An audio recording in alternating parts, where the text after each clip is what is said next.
So please, big applause for Dan Young.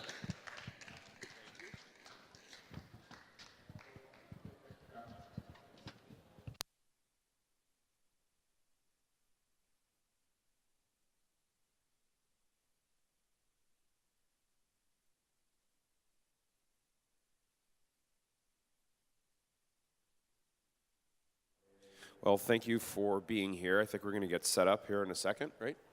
We good? Perfect. Okay, well, I might as well start off with the first slide. I'm Dan Young. I'm the founder of a creative digital agency called DXY. And I started the agency about 9.5 years ago with a focus on mobile technology. Back in the days when most people in the US didn't really understand what that meant. And from there, we've kind of developed an agency where we have basically provide things like service design, interaction, visual design, engineering on both the software and hardware side. So one of the areas of specialty that we do is working with the Internet of Things and connected devices. And so today's talk is really going to be focused on the industry around IoT, as well as design considerations about what you might want to think about when you get into a new product. So connected devices are interesting. I read an article recently kind of summarizing the Internet of Things as a new industrial revolution. Meaning that within this article and what they were talking about was that by connecting devices and making things intelligent, what we're able to do is we're able to look at manufacturing and look at connected devices and how we work with our technology and how we work with information in a completely new way. And this is going to radically change how we buy, how we sell, how we look for different products or services. And so I thought this graphic was particularly interesting. By 2020, so in about 4 years, there will be over 30 billion connected devices. So that's a lot of devices, 30 billion.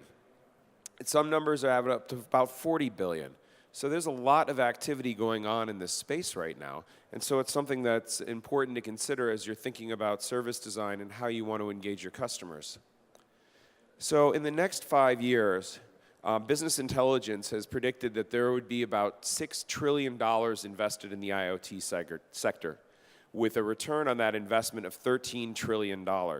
That's a lot of money.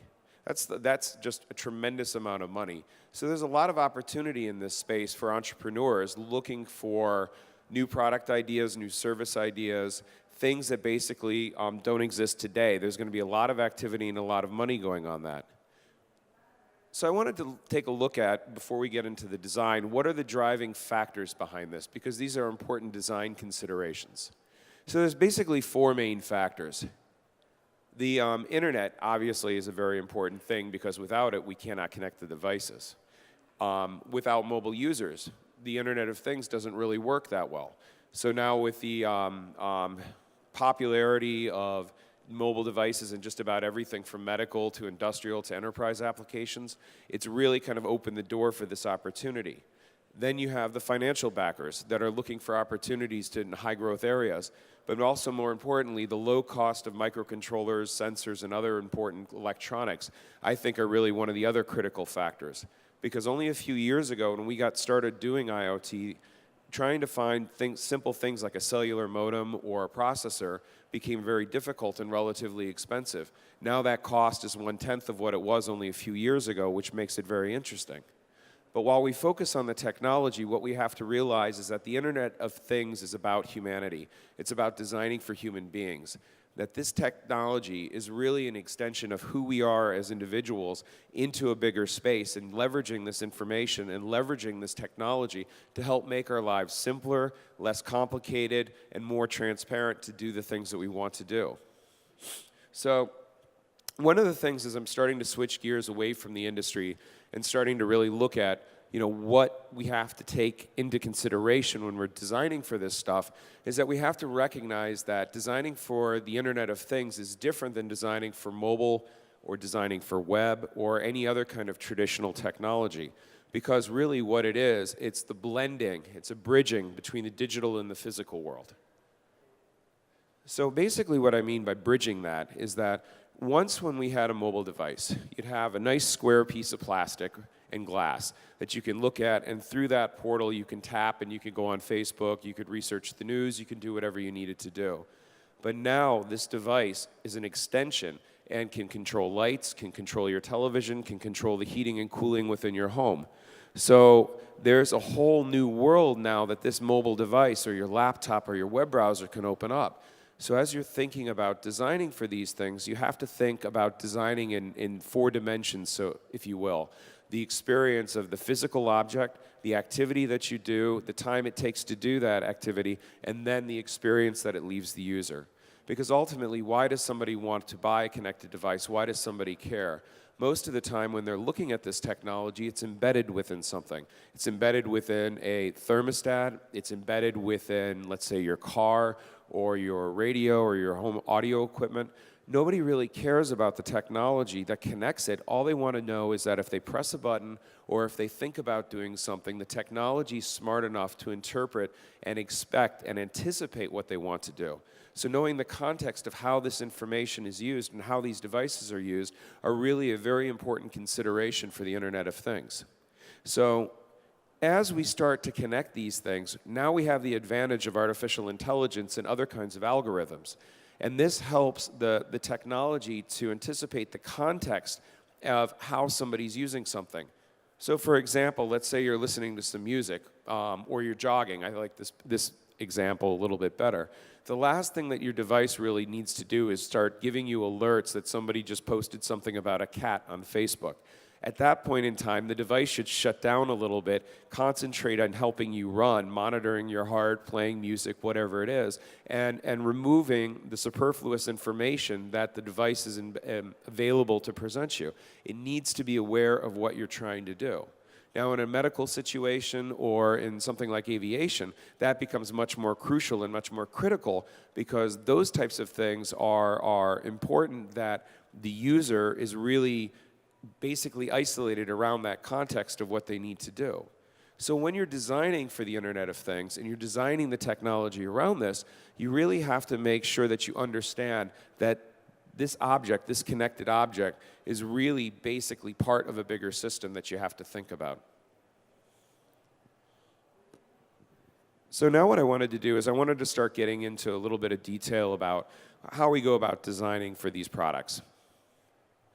So the thing that is interesting about the Internet of Things is that it's the Internet of Things and the things within that are really very specific applications. In this case, this is one of the projects we worked on about 6 years ago that was a medical device tracking system. So whenever the little switch there is magnetic, but whenever that was attached to medical cases and hospitals used to deal with heart patients, specifically ones in cardiac arrest.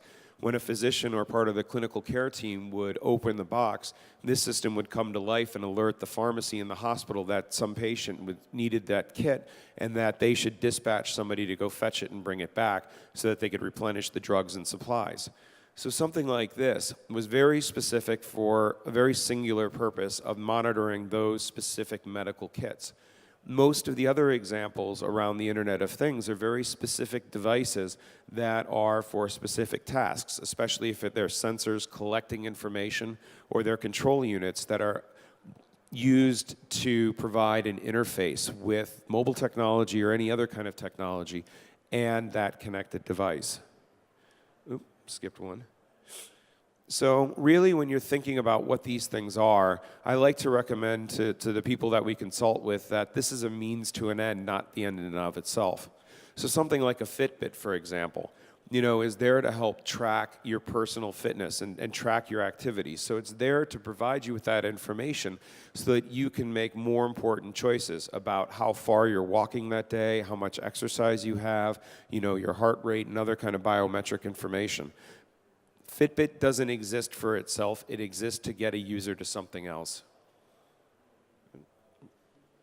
So as we're thinking about things like Fitbit, in this case Nest, one of the first considerations when you're looking at designing for the Internet of Things is that you're dealing in the physical space. So unlike doing software where you have a two-dimensional screen with some kind of physical activity, haptic feedback, noise, video, maybe some delay, some inertia that you can put in transitions.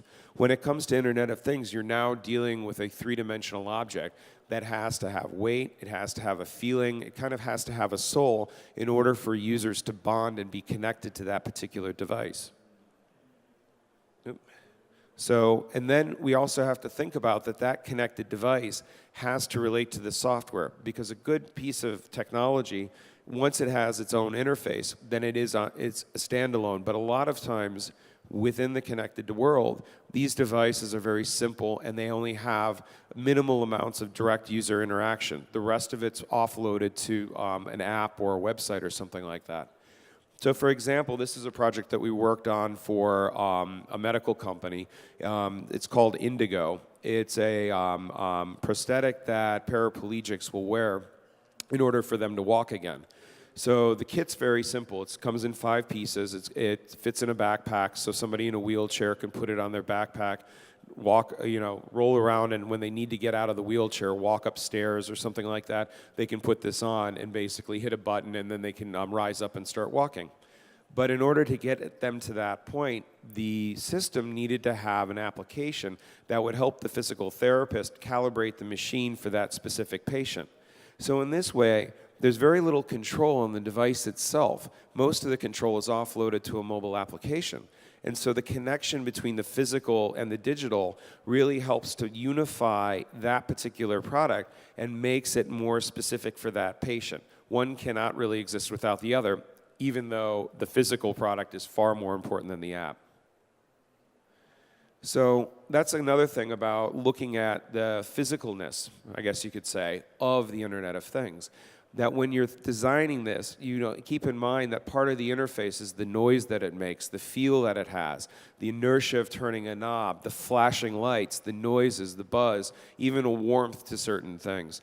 Those are part of the user experience and the user interface design. And as a designer, and as you're thinking about that, these are just things that you should take into consideration as part of the much bigger picture.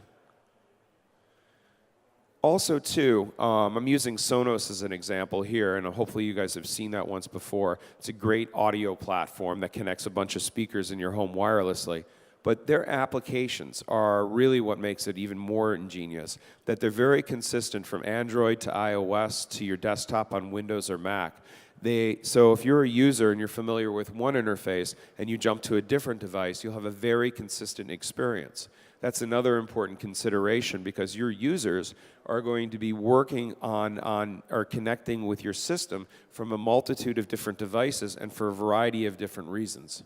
So you really want to make sure that you have consistency and you put emotion and feeling into the application design.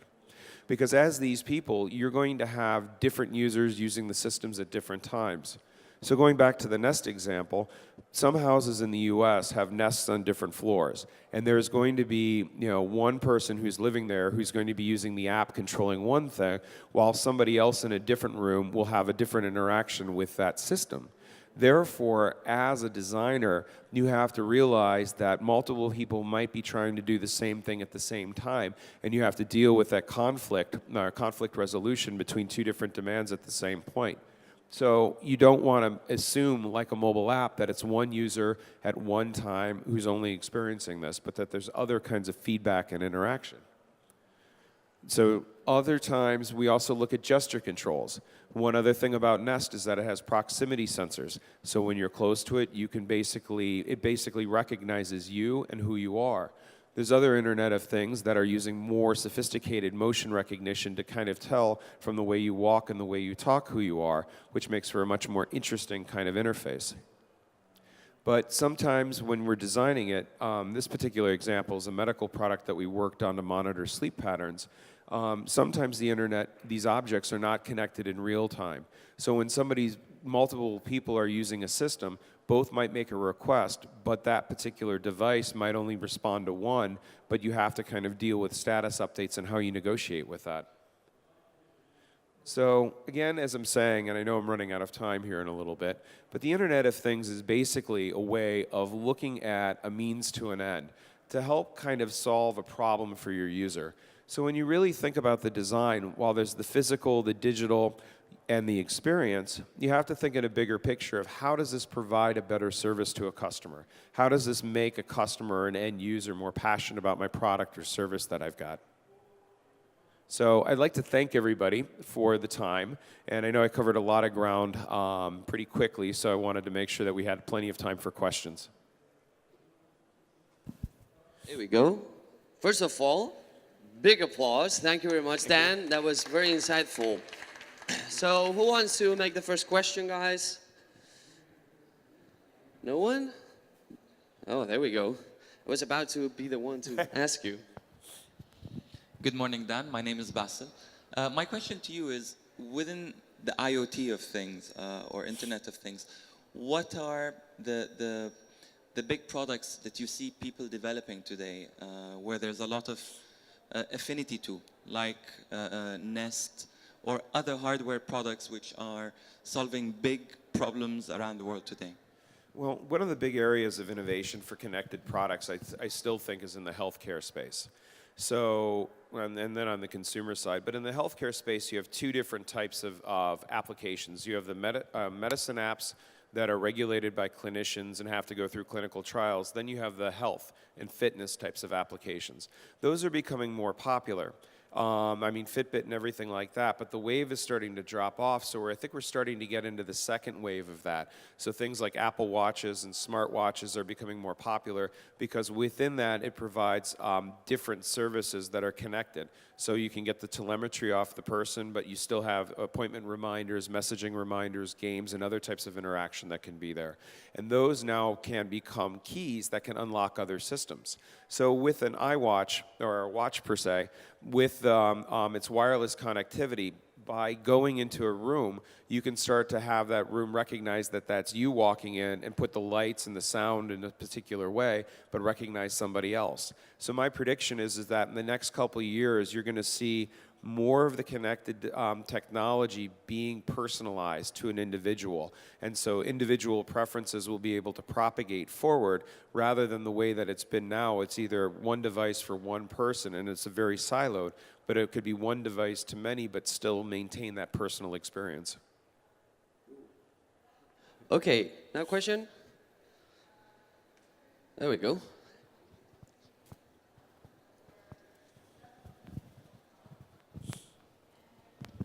Good morning. Thank you for your talk. My name's Sophie. I'm an editor here at a magazine. I just wanted to ask you, what are the problems? Are there any problems that are facing wide implementation of the Internet of Things, and what's being done to overcome these challenges? Well, there are definitely a few problems with this, like all technology. One of the biggest ones, I think, is security, because every time we connect another device, in order to make it convenient, we remove certain kind of barriers to accessing that device and the information that it collects. But when we do that, now we expose it to nefariousness and people that might have malicious intent inadvertently or very overtly. So one of the challenges that people have to overcome and to maintain the convenience and the warmth of and the promise, I should say, of the Internet of Things, the issue of security has to be dealt with. Security has to be made as convenient as users expect the Internet of Things to be convenient. So I think that's one of the foremost challenges. Then I also think about batteries. Batteries are a very important consideration because of the limitations they put. We've done a couple wristband projects with form factors similar to Fitbit, and the challenge that we have in order to maintain really good functionality over the course of a day is the limitation that batteries have on that. So I think there's going to be I hope that there's going to be a lot more effort put into power consumption, efficiency, and battery stuff to enable broader and bolder visions with what these devices can do.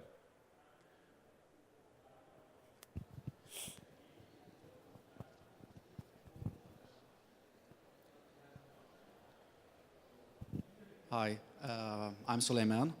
My question is how today the companies that you have mentioned are protecting their innovation in the IoT domain, because I can see it can be easily copied. And the technology is maybe it's not like a high-edge technology, it's all depending on sensors. So I appreciate if you can give me your feedback. Okay, that's a very good question. Truthfully, you know, you could surround yourself with a significant amount of lawyers and contracts and paperwork to try to protect your idea and keep it from being copied. But the truth is that almost any technology that you see can pretty much be reverse engineered and copied. And I think one of the important things that as an entrepreneur or with bigger technology is that you do need to try to put some protections in places, but you also have to realize that people are going to copy the idea, and that's almost going to happen at some point in time, especially if it's very successful. So the trick is focusing on what made it successful, focusing on the service, and focusing on the whole service design around your product. While people might copy your wristband, you know, 3 or 4 different varieties over, people and your consumers will come back to the original source to buy it because of the surrounding services and how that one object fits within that grander ecosystem. So while it's not a direct protection, what you were looking for, really I'm trying to be more practical about it, that you could spend, you know, tens and hundreds of thousands of dollars around lawsuits and legal endeavors, but in fact what you're going to do is get kind of a marginal outcome on it, unless you're Apple or Samsung that can go after each other for $500 million, $1 billion, or $2 billion. They did rip Apple, though. Okay, more questions? No? Yeah, here we go. Hi, my name is Madalena. My question would be, what would be your advice for the youth who would have like a lot of ideas but not the expertise nor the enough knowledge to develop those ideas and go on with their project in the IoT environment? Okay, well, for somebody who's not able to build the technology themselves, which is basically most of us, the best thing to do is really concept on paper. Try to storyboard. Like what we recommend with our clients as we try to work with them is help them understand user personas, as a persona is an actor in a play. And if you think about that, then what you want to do is you want to write out the story of the play. And storyboarding it and being very visual with that, how that device should work and function, is a very important way of communicating that to somebody who is technical that later can then help you build it. And I like to think emotionally when it comes to doing design work. Like if you're designing like a wristband or a wearable or something, you know, think about the materials that you want it to feel like. You know, I want it to be metallic. I want it to feel like leather. I want it to feel soft. I want it to have a certain smell, you know, and create a mood board around it. And so all these different design elements are there, and then you have the functional requirements that are there. Then you think about the size, and then you think about how much you want it to cost. Those are the basic milestones of what a designer and an engineer will need in order to help you do that. Then what I would do is once you've kind of spent a lot of time doing that and communicating that with your friends or trusted advisors or advisors to your product, which are a little bit different, then what you can do is you can go and start looking for somebody to help you source this. You might want to start with a university. You might want to start with some local design shops. You might want to post it out to your friends who might be able to help. But there are online forums where you can find people locally that like to tinker with these things, that are looking for people with ideas because they like to play with the technology more than they want to try to solve a problem. If you partner with them, you can maybe do some experimentation, you can do some iterations, you can have some fun with it, and then as it gets more serious, then you want to try to find a firm that can help you build prototypes of these things. And those prototypes would include the electronics, the software running on the electronics, and then some sort of like short batch plastic or metal that would then surround it. And then that will help you figure out then how you should take to the next steps. One last question, guys. Oh, that was fast.